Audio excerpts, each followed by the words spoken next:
గద్దించినట్లుగా ఎక్కడ లేదండి పిల్లలండి. కానీ ప్రేమించడండి, ఆదరించడండి, బలపరచడండి, ఆశీర్వదించడండి.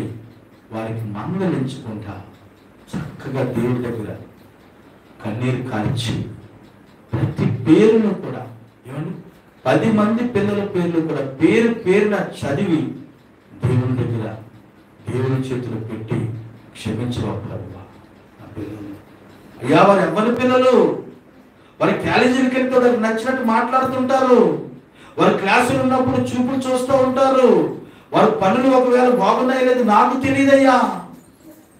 కానీ మేము దేవుని కుటుంబం అయ్యా, నీ కుటుంబం అయ్యా, మేము నిన్ను నమ్ముకున్న వారమయ్యా, నిన్ను వెంబడిస్తున్న వారమయ్యా, కనుక నా బిడ్డని క్షమించవా ప్రభువా అని యోబు ప్రార్థింపడ్డాడు. ప్రేమైన సహోదరి సహోదరులారా, మనం ఎప్పుడు కూడా పిల్లల నిమిత్తము కన్నీరు కార్చాలి. ఏమండి చూడండి అక్కడ ఉంది, యోబు నిత్యము అలాగా చేయుచుండును అని చూసారండి. యోబు ప్రతిరోజు కూడా అదే పని చేసిండండి, అదే ప్రార్థన చేసింది. యోబు ప్రతిరోజు కూడా పిల్లరా అదే ప్రార్థన చేశాడు. చూసారా, పిల్లల్ని దేవుడిచ్చిన బహుమానాలండి. ఈరోజు బిడ్డల్ని నిష్కారకుడుగా నిందిస్తే, అవమానపరిస్తే పిల్లరా దేవుడు మాట్లాడుతున్నాడు ఏమనంటే అది చాలా మంచిది కాదు ప్రియుల. ఈరోజు పిల్లలు లేక ఎంతో మంది బాధపడుతున్నారు.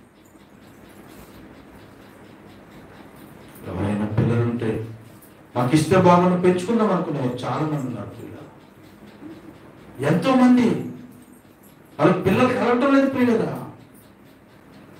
అని దేవుడు ఇచ్చే నీకు పిల్లలు బహుమానాలు, ఆ బహుమానాన్ని నువ్వు చాలా చక్కగా చూసుకోవాలి.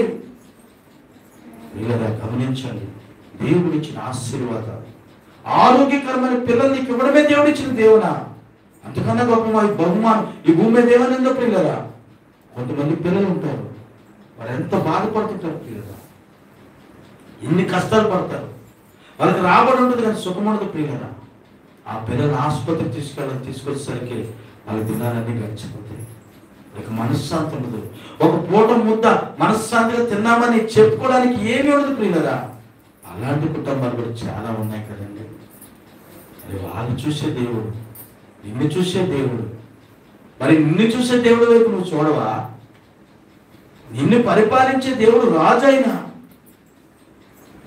ఆరోగ్యకరమైన పిల్లలు ఇవ్వడమేనండి గొప్ప ధనంతో సమానమండి, గొప్ప ధనంతో సమానం ప్రియులరా.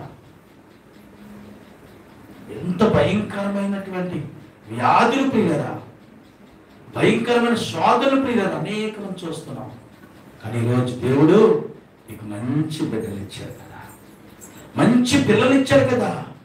ఆ మంచి పిల్లల పట్ల ఏకాగ్రత కలిగి దేవుని చేతిలో పెట్టు, ప్రభు చేతిలో పెట్టు. నీ పిల్లల నిమిత్తం నువ్వు ప్రార్థన చేయి, అందరి కోసమే ప్రార్థన చేయి, కానీ నీ పిల్లల నిమిత్తం కూడా నువ్వు ప్రార్థన చేయాలి. తెలుసండి, యోబు అలా చేశాడు కనుక ఈవిడ ఎన్నో మంచి పనులు చేశాడు, అందరి కొరకు చేసేవాడు. కానీ తన పిల్లల కొరకు కూడా కొన్నిసార్లు అందరి కొరకు చేస్తాం, కానీ మన పిల్లల కోసం మర్చిపోతాం ప్రియులరా. సత్యమండి ఇది, అందరి కొరకు చేస్తాం కానీ మన పిల్లల కొరకు మర్చిపోతాం. కానీ దేవుడు మాట్లాడుతున్న రోజు నీ పిల్లల కొరకు నువ్వు దేవుడి చేతిలో పెట్టాలి. పేరు పేరునా నువ్వు దేవుడికి అప్పగించాలి. దేవుని బిడ్డ అలాగే దేవునికి అప్పగించినప్పుడు నువ్వు దీవించబడతావు, నీ పిల్లలు దీవించబడతారు, నీ కుటుంబం దీవించబడుతుంది.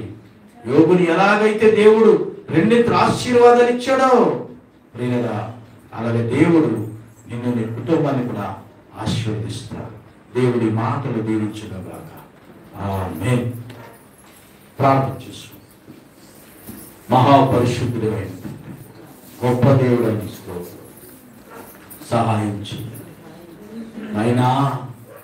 దేవుణ్ణి నమ్ముకున్నాము అని చెప్పుకుంటున్నాము, కానీ మా పిల్లల కొరకు మేము ప్రార్థన చేయటం లేదండి. అందరి కొరకు ప్రార్థిస్తాము నాయన, అందరి కొరకు ప్రార్థిస్తాము తండ్రి. మా పిల్లల దగ్గరికి వచ్చేసరికి మేము మర్చిపోతున్నామయ్యా.